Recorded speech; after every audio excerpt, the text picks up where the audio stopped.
Hello നമസ്കാരം. അപ്പോൾ ഇന്നത്തെ എപ്പിസോഡിന്റെ സ്റ്റോറിയിലേക്ക് എല്ലാവർക്കും സ്വാഗതം കേട്ടോ. അങ്ങനെ അലീനയ്ക്ക് ഒരുപാട് ജോലികൾ ഏൽപ്പിച്ചു കൊടുക്കുകയാണ് വൈജയന്തി. രാത്രിയിലേക്കുള്ള ഭക്ഷണത്തിന് മെനു പറയുന്നു ചപ്പാത്തിയും ചിക്കനൊക്കെ വേണം. അമ്മയ്ക്ക് ചിക്കനൊന്നും പറ്റത്തില്ല, അമ്മയ്ക്ക് ചെറുപയറിട്ട കഞ്ഞി മതി എന്നൊക്കെ പറയാണ്. അതുപോലെ ബാലചന്ദ്രൻ ഉച്ചയ്ക്ക് ഉണ്ണാൻ വരും, വിളമ്പി കൊടുക്കണം എന്നൊക്കെ പറഞ്ഞിട്ട് വൈജയന്തി പോവാനായിട്ട് നിൽക്കുമ്പോൾ പെട്ടെന്ന് തിരിഞ്ഞിട്ട് പറയുന്നുണ്ട് മറ്റൊരു കാര്യം കൂടി പറയാം. ബാലചന്ദ്രന്റെ അടുത്ത് ഇന്നേ വരെ ഒരു സെർവൻസും കിന്നാരം പറയാനായിട്ട് നിന്നിട്ടില്ല, പറഞ്ഞതിന്റെ അർത്ഥം മനസ്സിലായല്ലോ എന്ന് ചോദിക്കുകയാണ്. അപ്പോൾ ചിരിച്ചുകൊണ്ട് അലീന പറയുന്നുണ്ട്, എന്നെക്കുറിച്ച് അറിയാത്തത് കൊണ്ടാണ് ഇങ്ങനെയൊക്കെ പറയുന്നത് എന്ന് പറയാട്ടോ. നിന്നെക്കുറിച്ച് ഞാൻ എന്തിനാ അറിയുന്നത്? നീ ആരാന്ന് നിന്റെ വിചാരം? നിന്നെക്കുറിച്ച് അറിയേണ്ട യാതൊരു കാര്യമില്ല, നീ എന്നെക്കുറിച്ച് അറിഞ്ഞാൽ മതി, ഇങ്ങോട്ട് കൂടുതൽ അറിയിക്കാനായിട്ട് നിൽക്കണ്ട കേട്ടോ എന്നൊക്കെ പറഞ്ഞിട്ട് വൈജയന്തി പോവാണ്. അങ്ങനെ പോയിട്ട് വീണ്ടും തിരിച്ചു വരുന്നുണ്ട്. നിനക്ക് മെഷീനൊക്കെ യൂസ് ചെയ്യാൻ അറിയുമെന്ന് ചോദിച്ചോണ്ട്. അപ്പൊ ഇല്ല എന്ന് പറയട്ടോ. അപ്പോൾ വാഷിംഗ് മെഷീൻ അതുപോലെ ഓവനൊക്കെ യൂസ് ചെയ്യാൻ അറിയുമെന്ന് ചോദിക്കാനേ. അപ്പോൾ അലീന പറയുന്നത് എനിക്ക് അവിടെ സ്നേഹനികേതനത്തിൽ അതൊന്നും ഇല്ലായിരുന്നു എന്ന് പറയുമ്പോൾ നിന്നെ നശിച്ച ഓർഫനേജിന്റെ കാര്യത്തിൽ ഉണ്ടായിരുന്നോ എന്നല്ല ചോദിച്ചത്, അത് ഉപയോഗിക്കാൻ അറിയാമോ എന്നാ ചോദിച്ചതെന്ന് പറയട്ടോ. ഇല്ല എന്ന് പറയണം. എന്നാ വാ കാണിച്ചു തരാം, ഒറ്റ പ്രാവശ്യമേ കാണിച്ചു തരുള്ളൂ, അത് കണ്ടു പഠിച്ചോളും. എന്നിട്ട് അലീനയെ കൂട്ടി വൈജയന്തി പോവട്ടോ. പിന്നീട് കാണിക്കുന്നത് മാമച്ചായനെയാണേ. മാമച്ചായൻ ആരെങ്കിലും വരുന്നുണ്ടോ എന്ന് ഇങ്ങനെ ഒളിഞ്ഞു നോക്കട്ടോ. അപ്പൊ ആരും വരുന്നില്ല എന്ന് കണ്ടിട്ട് പെട്ടെന്ന് സിഗരറ്റ് എടുത്ത് സിഗരറ്റ് വലിക്കാനേ. അത് രേവതിക്കുട്ടി കാണേട്ടോ.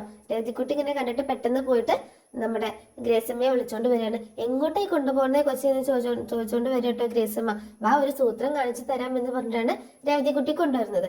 അങ്ങനെ കൊണ്ടുവന്നിട്ട് മാമച്ചായൻ സിഗരറ്റ് വലിക്കുന്നത് കാണിച്ചു കൊടുക്കുകയാണ്. പെട്ടെന്ന് മാമച്ചായൻ തിരിഞ്ഞു നോക്കുന്ന സമയത്ത് ഇവരെ രണ്ടുപേരെയും കാണാണ്. എന്നിട്ട് ആകെ ഷോക്കാവുന്നു. വായിലാണെങ്കിൽ സിഗരറ്റിന്റെ പുക ഇങ്ങനെ നിറഞ്ഞു നിൽക്കുകയാണ്. സിഗരറ്റ് മെല്ലെ താഴേക്ക് കളയാട്ടോ. എന്താ മാമച്ചായ ഇത്? മാമച്ചായനോട് ഡോക്ടർ പറഞ്ഞിട്ടല്ലേ സിഗരറ്റ് വലിക്കരുതെന്ന് എന്നൊക്കെ പറഞ്ഞ് വഴക്ക് പറയട്ടെ. നിർത്തി, ഇനിയില്ല, ഇത് ലാസ്റ്റ് ആണ്. ഇത് എത്രാമത്തെ പ്രാവശ്യം മാമച്ചായ ലാസ്റ്റ് ആണെന്ന് പറയുന്നത്, നിർത്തി എന്ന് പറയുന്നത്? ഇത് മൂന്നാമത്തെ പ്രാവശ്യം. ഡോക്ടർ അടുത്ത് ചെല്ലുമ്പോൾ ഡോക്ടർ ചോദിക്കും സിഗരറ്റ് വലിയുണ്ടോ, കള്ളുകുടിയുണ്ടോ, അല്ലെങ്കിൽ ഷുഗർ കഴിക്കാറുണ്ടോ? ഒന്നും ഇല്ല എന്നുള്ള രീതിയിൽ നല്ല കുട്ടിയായിട്ട് നിൽക്കും. എന്നിട്ട് വീട്ടിൽ വന്നിട്ട് ചെയ്യുന്നതോ ഡോക്ടർ എന്തൊക്കെയാ പറഞ്ഞേക്കുന്നത്, ഇനി ഒന്നും വരാനില്ല ഇനി. അപ്പോൾ മാമച്ചായൻ പറയുന്നുണ്ട്, കഴിഞ്ഞു പോയതിനെ കുറിച്ച് പറയാതെ ഇനി വരാനുള്ളതിനെ കുറിച്ച് പറയോ ഗ്രേസമ്മ എന്ന് പറയാട്ടോ. വരാനുള്ളതിനെ കുറിച്ച് ഡോക്ടർ പറഞ്ഞിട്ടുണ്ടല്ലോ, എന്ത് ഫാറ്റി ലിവർ, ക്യാൻസർ, അങ്ങനെയുള്ള എല്ലാ ഹാർട്ട് അറ്റാക്ക്, അങ്ങനെയുള്ള അസുഖങ്ങളൊക്കെ വരാനുണ്ടെന്നും ഡോക്ടർ പറഞ്ഞിട്ടുണ്ടല്ലോ എന്ന് പറയട്ടോ. അപ്പൊ അതൊന്നും ഓർമ്മിപ്പിക്കല്ലേ എന്ന് പറയട്ടോ.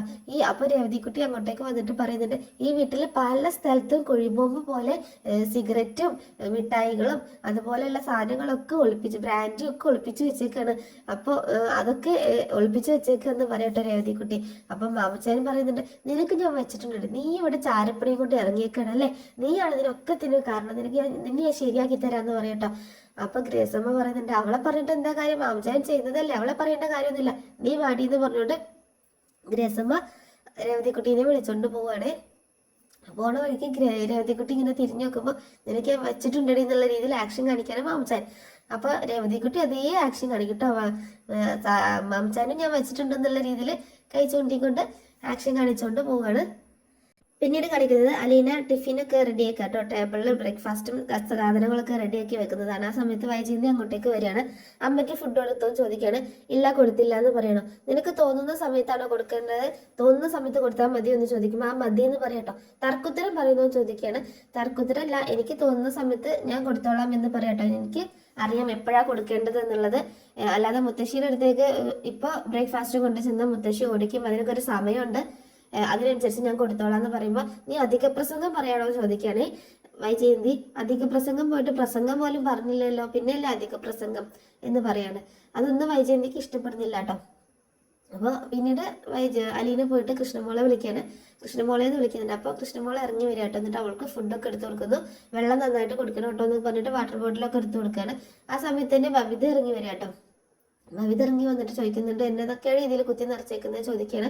ചോറും മോരുകറിയും തോരനും ഫിഷ് ഫ്രൈയും മുട്ട പൊരിച്ചതും എല്ലാം ഉണ്ടെന്ന് പറയുമ്പോൾ എന്നാ കൊണ്ടുപോയേക്കാം എന്ന് പറഞ്ഞുകൊണ്ട് ബബിത ടിഫിൻ എടുത്തുകൊണ്ട് പോവുകയാണ്. അപ്പൊ അലീന പുറകെ ചെന്നിട്ട് വാട്ടർ ബോട്ടിൽ എടുത്തില്ല എന്ന് പറഞ്ഞ് കൊണ്ടുപോകുമ്പോൾ ഇനി അത് വേണ്ടാന്ന് പറയണം. വെള്ളം കുടിക്കണം, എന്നാലേ ഡൈജഷൻ കറക്റ്റ് ആവുള്ളൂ എന്ന് അലീന പറയുമ്പോൾ കൂടുതൽ ഇങ്ങോട്ട് പഠിപ്പിക്കാൻ വരല്ലേ എന്ന് പറഞ്ഞ് വഴക്കിടുക കേട്ടോ ബബിത. അപ്പം വൈജയന്തി വന്നിട്ട് ബബിത വെള്ളം കൊണ്ടുവന്ന് പറഞ്ഞിട്ട് നിർബന്ധിക്കുകയാണ്. അങ്ങനെ അവളുടെ കയ്യിൽ നിന്ന് തട്ടിപ്പറിക്കുന്ന രീതിയിൽ വെള്ളം വാങ്ങിച്ചുകൊണ്ട് പോവുകയാണ് ബബിത. പിന്നീട് അലീന വൈജയന്തിക്ക് ഫുഡ് വിളമ്പാട്ടോ. അതേസമയം ബാലചന്ദ്രമേനോനും റെഡി ആയിട്ട് അങ്ങോട്ടേക്ക് വരുന്നുണ്ട് കേട്ടോ. എന്നിട്ട് അവിടെ ഇരുന്ന് ഒരു ഗ്ലാസ് വെള്ളം എടുത്ത് കുടിക്കുകയാണ്.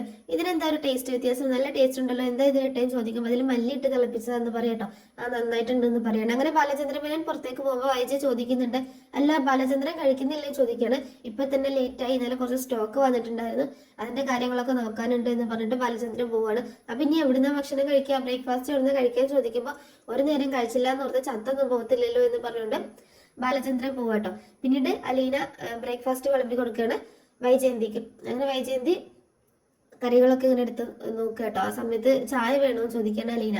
ചായ രാവിലെ കുടിച്ചതല്ലേ എന്ന് ചോദിക്കുകയാണ് വൈജയന്തി. വേണമെങ്കിൽ ടപ്പേന്ന് ഒരെണ്ണം ഉണ്ടാക്കി തരാമെന്ന് പറയണ. അപ്പൊ എന്നുള്ള രീതിയിൽ മൂളാട്ടോ. അങ്ങനെ അലീന അത് ഉണ്ടാക്കാനായിട്ട്, ചായ ഉണ്ടാക്കാനായിട്ട് പോകുന്നു. വൈജയന്തി ചമ്മന്തിയും സാമ്പാറൊക്കെ എടുത്ത് കഴിച്ചു നോക്കുക കേട്ടോ. ഇഡ്ഡലിയും സാമ്പാറും ചമ്മന്തിയായിരുന്നു, നല്ല ടേസ്റ്റ് ഉണ്ടായിരുന്നു. വൈജയന്തിക്ക് ഒരുപാട് ഇഷ്ടപ്പെടുകയാണ്. മുഖത്ത് ഒരു നല്ലതാന്നുള്ള അർത്ഥത്തിൽ ഒരു ചിരിയും അലീന പോയ ഭാഗത്തേക്കുള്ള ഒരു നോട്ടമൊക്കെ വരുന്നുണ്ട് കേട്ടോ. ആ സമയത്താണ് അലീന ചായയും കൊണ്ട് വരുന്നത്. എന്നിട്ട് ചായ കൊണ്ടുവന്ന് കൊടുത്തിട്ട് കുറ്റമൊന്നും പറഞ്ഞില്ലല്ലോ എന്ന് ചോദിക്കട്ടോ. നീ എന്താ, ഞാനൊരു കുറ്റം പറച്ചിലുകാരി എന്നാണ് വിചാരിച്ചു വെച്ചേക്കണേന്ന് ചോദിക്കാണ്. ദേഷ്യത്തോടെ തന്നെ കേട്ടോ ചോദിക്കുന്നത് വൈജയന്തി. അപ്പോൾ അലീന പറയുന്നുണ്ട്, അല്ല അങ്ങനെയല്ല, ഞാൻ ഉണ്ടാക്കിയാൽ എന്തെങ്കിലുമൊക്കെ തെറ്റുകുറ്റങ്ങൾ ഉണ്ടാവും, എന്താണ് കുറ്റം എന്താണ് തെറ്റെന്ന് പറഞ്ഞു തന്നാൽ ഇനി മാറ്റി ഉണ്ടാക്കിക്കോളാം, നീ ഒരുപാടൊന്നും ഉണ്ടാക്കാൻ നിൽക്കണ്ട, ഇങ്ങനെയൊക്കെ മതി എന്ന് പറയാണ് വൈജ. അത് കേട്ടിട്ടാൽ എനിക്ക് ഭയങ്കര സന്തോഷമാണ്. വൈജയെ കഴിക്കുന്നത് ഇങ്ങനെ നോക്കി നിൽക്കട്ടോ അലീന. നീ എന്തിനാ ഇങ്ങനെ നോക്കി നിൽക്കുന്നത്, നിനക്ക് വേണമെങ്കിൽ പോയി എടുത്ത് കഴിച്ചൂടെ, എന്റെ വയറ് ചീത്തയാക്കണമെന്ന് ചോദിക്കുകയാണ്. എനിക്ക് കൊതിയൊന്നും വരത്തില്ല, ഇതെല്ലാം ഞാനല്ലേ ഉണ്ടാക്കിയത് എന്ന് പറയാണ് അലീന. അതിനുശേഷം വീണ്ടും വൈജ കഴിക്കുന്നത് ഇങ്ങനെ നോക്കിക്കൊണ്ട് നിൽക്കട്ടോ. ആ സമയത്ത് രോഹിത് ഇറങ്ങി വരികയാണ്, അമ്മയെന്ന് വിളിച്ചുകൊണ്ട് വരികയാണ്. എടാ ബ്രേക്ക്ഫാസ്റ്റ് കഴിക്കണമെന്ന് പറയുമ്പോൾ എനിക്ക് നേരില്ല അമ്മ, ഞാൻ പോവാണ്, ലേറ്റ് ആയി എന്ന് പറയുമ്പോൾ എടാ നല്ലതാടാ കഴിക്കടാന്ന് പറയുന്നത്. ആണോ എന്ന് ചോദിച്ചുകൊണ്ട് വൈജ കുടിച്ചു വെച്ച ചായനെ എടുത്തോണ്ട് കുടിക്കാട്ടോ. എടാ വൃത്തികെട്ടവനെ, അത് ഞാൻ കുടിച്ച ചായ നീ വേറെ എടുത്ത് കഴിക്കുമെന്ന് പറയുമ്പോൾ തള്ള ചവിട്ടെ പിള്ള ചാവില്ല എന്നല്ലേ പറയാറ്, അതുകൊണ്ട് അമ്മ കുടിച്ച ചായയിലെ കുഴപ്പമില്ല എന്ന് പറഞ്ഞുകൊണ്ട് അത് കുടിച്ചിട്ട് അവൻ പോവാണ്. അല്ലെങ്കിൽ ഇതൊക്കെ നോക്കി നിൽക്കട്ടോ. അപ്പോൾ വീണ്ടും വൈജ പറയുന്നുണ്ട് അമ്മയ്ക്ക് ഫുഡ് കൊടുക്കുമെന്ന് പറയാണ്. ആന്ന് പറഞ്ഞുകൊണ്ട് അലീന അങ്ങോട്ട് പോകുന്നു. പിന്നീട് കാണിക്കുന്നത് മുത്തശ്ശിക്ക് അലീന ഫുഡ് കൊടുക്കുന്ന കേട്ടോ. ഇതൊക്കെ നീ തന്നെ ഉണ്ടാക്കിയതാണോ ചോദിക്കട്ടോ മുത്തശ്ശി. അതെ ഞാൻ തന്നെ ഉണ്ടാക്കിയതാണ്, നല്ലതാണല്ലോ എന്ന് പറയണേ. മുത്തശ്ശിയുടെ മോളും പറഞ്ഞു നല്ലതാണെന്ന് പറയണ അലീന. അവൾ അങ്ങനെ പറഞ്ഞു, അവൾക്ക് ഇഷ്ടപ്പെട്ടു കഴിഞ്ഞാൽ രക്ഷപ്പെട്ടു, അവൾ അങ്ങനെയൊന്നും സാധാരണ പറയാത്തതാണ് എന്ന് പറയാട്ടോ. ഞാൻ ചായ ഇട്ട് കൊടുത്തു, അത് നല്ലതാണോ ചോദിച്ചപ്പോ മൂളുകയും ചെയ്യുന്നു, നല്ലതാന്നുള്ള അർത്ഥത്തിൽ മൂളുകയും ചെയ്തു എന്ന് പറയട്ടോ. എങ്കില് കുഴപ്പമൊന്നുമില്ല, അവൾക്ക് ഇഷ്ടപ്പെടുമെന്ന് പറഞ്ഞിട്ടുണ്ടെങ്കിൽ അത് വലിയ കാര്യം തന്നെയാണ്, അവളെ ഇഷ്ടപ്പെടുത്തുക എന്ന് പറഞ്ഞിട്ടുണ്ടെങ്കിൽ വലിയ കാര്യമാണ് എന്ന് പറയട്ടോ. ആ സമയത്ത് വൈജ അങ്ങോട്ടേക്ക് വന്നിട്ട് അമ്മേ ഞാൻ ബാങ്കിലേക്ക് പോവാണ്, നേരം വൈകിയല്ലോ എന്ന് ചോദിക്കണേ.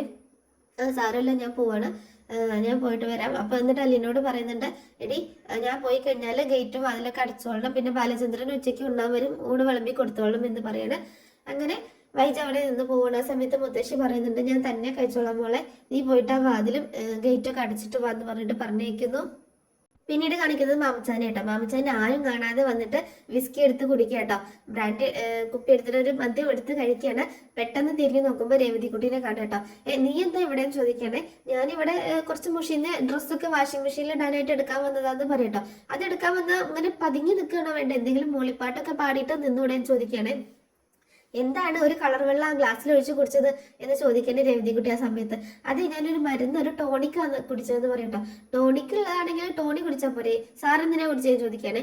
തമാശ കേട്ട് ഞാൻ ചിരിച്ചു എന്ന് പറഞ്ഞ് കളിയാക്കുന്ന രവിതിക്കുട്ടീനെ. എനിക്ക് മനസ്സിലായത് ബ്രാൻഡി വിസ്കി അല്ലേ, മദ്യമല്ലേ കുടിച്ചതെന്ന് പറയട്ടോ. ഞാൻ ഗ്രേസമ്മയോട് പറഞ്ഞു കൊടുക്കുമെന്ന് പറയണേ. ഇതെങ്ങാനും നീ ഗ്രേസമ്മയോട് പറഞ്ഞു കൊടുത്താൽ നിന്നെ ഞാൻ ഇവിടുന്ന് പിരിച്ചു വിടുമെന്ന് പറയട്ടോ. പിരിച്ചു വിട്ടാൽ ഞാൻ അപ്പം തന്നെ ജോയിൻ ചെയ്യുമെന്ന് പറയണേ രവിതിക്കുട്ടി. നിന്റെ ശമ്പളം ഞാൻ കട്ട് ചെയ്യുന്ന പറയുമ്പോൾ കട്ട് ചെയ്തോ എന്നാലും ഞാൻ പറഞ്ഞു കൊടുക്കും എന്ന് പറഞ്ഞിട്ട് രേവതിക്കുട്ടി അവിടെ നിന്ന് പോവാണേ. പിന്നീട് കാണിക്കുന്നത് രേവതിക്കുട്ടി ഭക്ഷണം വിളമ്പി കൊടുക്കട്ടോ മാമച്ചാന്. ആ സമയത്ത് ഇങ്ങനെ സൂത്രത്തില് മാമച്ചാനെ നോക്കുന്നുണ്ട്, മാമച്ചാൻ ഇവളെയും നോക്കുന്നുണ്ട് കേട്ടോ. അങ്ങനെ ഇവള് പറയുന്നുണ്ട്, രേവതിക്കുട്ടി പറയുന്നുണ്ട് ഇന്ന് ഞാനൊരു സൂത്രം കണ്ടുപിടിച്ചു, എന്താന്ന് പറയണേ. അപ്പൊ മാമച്ചാൻ ഇങ്ങനെ ചുണ്ടിൽ കൈവച്ചുകൊണ്ട് പറയല്ലേ നാങ്ങി കാണിക്കുന്നത്. ഇവിടെ ഒരാളുടെ കള്ളത്തരം ഞാൻ കണ്ടുപിടിച്ചു എന്ന് പറയട്ടോ. എന്ത് കള്ളത്തരം, എന്താ നീ കണ്ടുപിടിച്ചെന്ന് ചോദിക്കുമ്പോൾ ഒരാളിങ്ങനെ പാത്ത് പതുങ്ങി ബ്രാൻഡി കുടിക്കുന്നത് ഞാൻ കണ്ടു എന്ന് പറയണേ. അതാരാപ്പോന്ന് ചോദിക്കുമ്പോൾ മാമച്ചായൻ വേഗം പറയുന്നുണ്ട് ജോസൂട്ടി കേട്ടോ. ജോസൂട്ടി ഒന്നുമില്ല, ഈ പറയുന്ന ആള് തന്നെയാന്ന് രേവതിക്കുട്ടി പറയുമ്പോൾ മാമച്ചായ എന്ന് വിളിക്കട്ടോ. ഗ്രേസമ്മയുടെ ഒരു സ്ലാങ് ഉണ്ടല്ലോ, ഒരു ഒച്ചത്തിൽ വിളിക്കുന്നത് മാമച്ചായാന്ന് അങ്ങനെ വിളിക്കുകയാണ്. ഇല്ല ഞാൻ കുടിച്ചിട്ടൊന്നുമില്ല, ഇവള് വെറുതെ കള്ളം പറയാന്ന് പറയുമ്പോൾ മാമച്ചായൻ വീണ്ടും തുടങ്ങിയല്ലേ, വെറുതെ അല്ല രോഗമൊന്നും മാറാത്തത്, എന്നൊക്കെ പറയാട്ടോ. അപ്പം രേവതിക്കുട്ടീനെ ഒരുപാട് വഴക്ക് പറയാണ്, നിനക്ക് ഞാൻ വെച്ചിട്ടുണ്ടല്ലോ, നിന്നെ ഞാൻ ശരിയാക്കി തരാടി, നിന്നെ ഞാൻ ഇവിടുന്ന് പിരിച്ചുവിടും എന്നൊക്കെ പറയാട്ടോ. അപ്പൊ രേവതിക്കുട്ടി ഓ ആയിക്കോട്ടെ ആയിക്കോട്ടെ എന്നുള്ള രീതിയിൽ നിൽക്കുകയാണ്. അങ്ങനെയാണെങ്കിൽ ഞാൻ ഒരു കാര്യം കൂടി പൊളിക്കുന്നു പറയാട്ടോ. എന്താ അതെന്ന് ചോദിക്കാട്ടോ. നീ മര്യാദക്ക് മിണ്ടാതിരുന്നു, അതാ നിനക്ക് നല്ലത്. നിന്നെ ഞാൻ ഇവിടുന്ന് ഒഴിവാക്കും, നിന്നെ ഞാൻ ഓരോന്ന് പറഞ്ഞുകൊണ്ടിരിക്കട്ടെ. അവളെങ്ങനെ വഴക്ക് പറഞ്ഞുകൊണ്ടിരിക്കുകയാണ്. അപ്പൊ അവളെന്തിനാ മെക്കിട്ട് കയറുന്നത്, നീ പറ കൊച്ചേന്ന് പറയാട്ടോ ഗ്രേസമ്മ. അപ്പൊ പറയുന്നുണ്ട്, ആരുമില്ലാത്ത നേരം നോക്കി കിച്ചണിൽ വന്നിട്ട് അവലോസിന്റെ കട്ട് തിന്നെന്ന് പറയട്ടെ. എന്റെ മാമച്ചായ വെറുതെ അല്ല മാമച്ചായന്റെ ഷുഗർ ലെവൽ കുറയാത്തത്, ഇങ്ങനെയൊക്കെയാണോ എന്നൊക്കെ ചോദിക്കാട്ടോ. അങ്ങനെയൊന്നുമില്ല, ഇവള് വെറുതെ ചുമ്മാ പറയുന്നത്, ഇവളെ ഞാൻ എന്ന് പറഞ്ഞിട്ട് അടിക്കാനായിട്ട് കൈ വാങ്ങുന്ന സമയത്ത് രേവതിക്കുട്ടി പെട്ടെന്ന് ഓടിപ്പോയിട്ട് ഗ്രേസമ്മയുടെ പുറകിൽ വിളിക്കുകയാണ്. ഗ്രേസമ്മയ്ക്ക് ഇതൊക്കെ കണ്ടിട്ട് ചിരിയൊക്കെ വരുന്നുണ്ട്. എന്റെ മാമച്ചായ, നിങ്ങൾ ഇങ്ങനെ കൊച്ചു കുട്ടികളെ പോലെ കളിക്കാതെ എന്നൊക്കെ പറയണം. അപ്പം ഗ്രേസമ്മയുടെ പുറകിലുള്ള രേവതിയോട് പറയുന്നുണ്ട്, ഇവളും ഞാനും കൂടി ഒരു വീട്ടിൽ ഒരിക്കലും പോകത്തില്ല, ശരിയാവത്തില്ല, ഒന്നിച്ച് പോകത്തില്ല എന്ന് പറയുമ്പോൾ നിങ്ങൾ ഒന്നിച്ച് പോവണ്ട എന്ന് പറയാണ് ഗ്രേസമ്മ. പിന്നീട് കാണിക്കുന്നത് ബാലചന്ദ്രമേനോന് ഊണ് കഴിക്കാൻ വരുന്നതാണ്. ബാലചന്ദ്രമേനോന് വന്നിട്ട് ഗേറ്റ് തുറന്ന് കാറകത്തേക്ക് കയറിയിട്ട് കോളിംഗ് ബെല്ല് അടിക്കുന്ന സമയത്ത് അലീന വന്ന് കഥക് തുറക്കുകയാണ്. കഥക് തുറന്ന് നിൽക്കുന്ന അലീനയെ കാണിച്ചുകൊണ്ടാണ് ഇന്നത്തെ എപ്പിസോഡ് അവസാനിക്കുന്നത്. അപ്പോൾ ഈ സ്റ്റോറി നിങ്ങൾക്ക് ഇഷ്ടപ്പെട്ടിട്ടുണ്ടെങ്കിൽ ഒന്ന് ലൈക്കും സബ്സ്ക്രൈബും കമൻറ്റും ഒക്കെ ചെയ്യാട്ടോ. പ്രൊമോ സ്റ്റോറി, നാളത്തെ എപ്പിസോഡിന്റെ സ്റ്റോറി ഉടനെ തന്നെ ഞാൻ അപ്ലോഡ് ചെയ്യുന്നതായിരിക്കും. Thanks for watching.